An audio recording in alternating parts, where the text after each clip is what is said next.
Il nous faut ce matin gravir la montagne.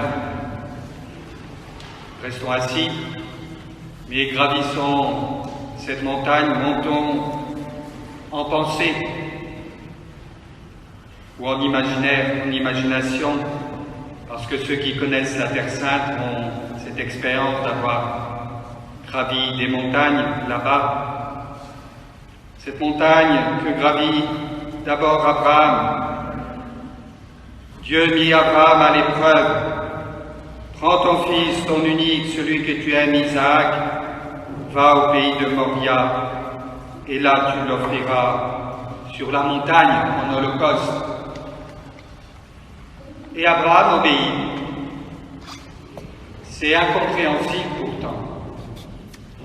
Dieu avait promis à Abraham de lui donner une descendance, Isaac. Et Isaac est là, son fils. Et maintenant, il lui demande de l'offrir en sacrifice sur la montagne. Et pourtant, Abraham obéit. Il monte sur la montagne. Il se dit, puisque Dieu veut maintenant que j'offre mon fils, il va le ressusciter pour que je puisse avoir une descendance d'Isaac. Donc allons-y, sacrifions Isaac, et vous le savez, au dernier moment, Dieu va permettre qu'un bélier remplace le fils Isaac. Ce qui est touchant, ce qui est important, c'est cette foi d'Abraham. Ayons foi en Dieu, nous aussi. Parce qu'il y a d'autres types d'épreuves dans notre vie et parfois on ne comprend rien, on ne comprend pas et pourtant il faut avancer, il faut continuer de cheminer, il faut continuer de vivre et puis peut-être que plus tard, durant cette vie, nous comprendrons la raison de cette épreuve, voir dans l'au-delà quand nous partirons de l'autre côté, où le Seigneur nous dira « Voilà pourquoi tu as vécu cette épreuve, cette souffrance. » En tout cas, Abraham est un exemple, un modèle de foi. La foi, c'est croire en Dieu, croire dans la confiance, même si on ne sait pas, même si on ne comprend pas. Et Abraham ne sait pas, ne comprend pas, mais il monte sacrifier son fils sur la montagne. Ayons foi, nous aussi, dans le Seigneur. Dans l'Évangile, on monte à nouveau sur la montagne, en pensée. Jésus prit avec lui Pierre, Jacques et Jean, et les emmena eux seuls à l'écart, sur une haute montagne, et il fut transfiguré devant eux.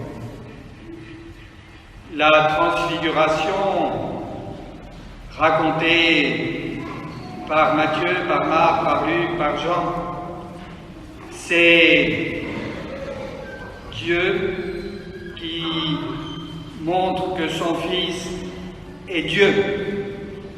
La transfiguration, c'est Jésus, tout de blanc vêtu, en haut de la montagne, qui se montre à ses trois apôtres, Pierre, Jacques et Jean, comme étant le Fils de Dieu, comme étant Dieu parmi les hommes, comme étant plus grand que les deux prophètes qui sont à ses côtés, Moïse et Élie.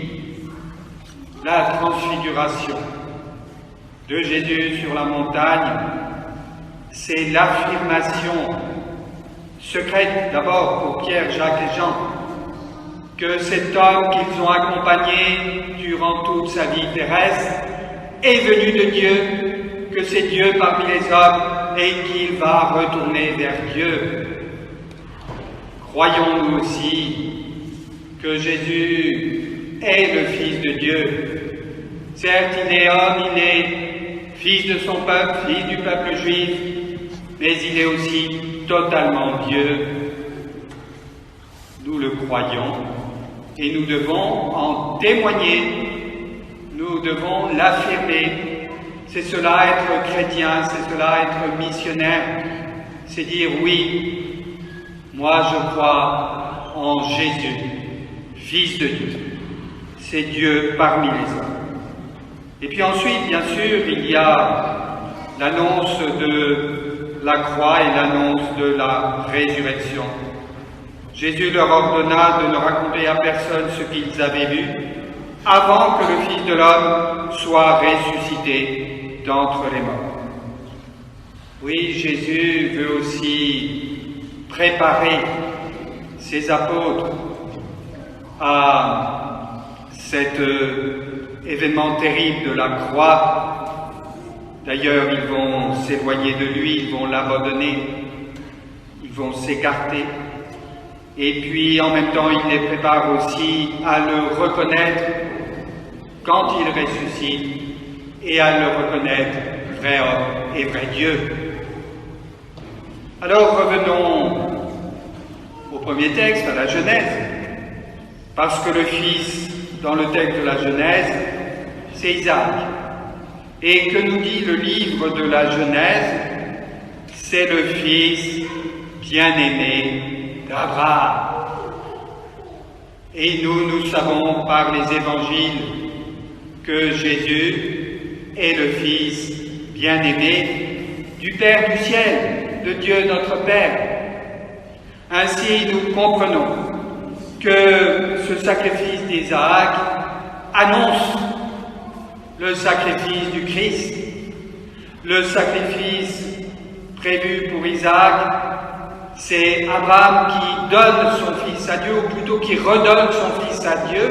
Cela annonce que Jésus, lui aussi, est venu se donner parce que le Père l'invite à se donner à nous, pour nous.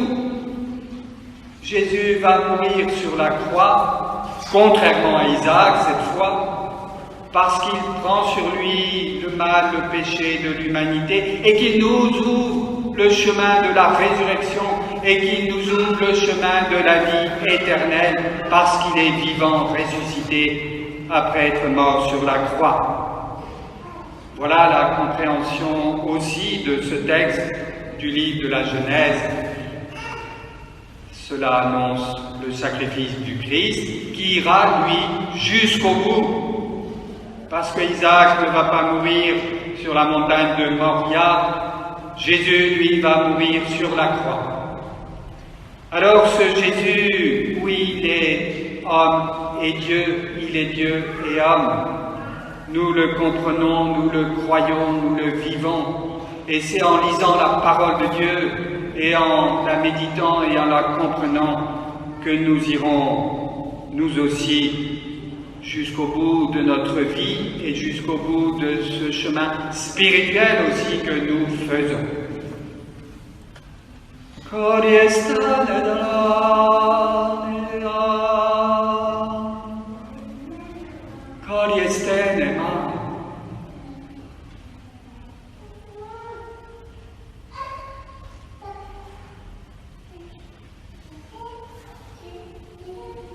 Jésus est là, il est présent, il se manifeste par ses dernières paroles.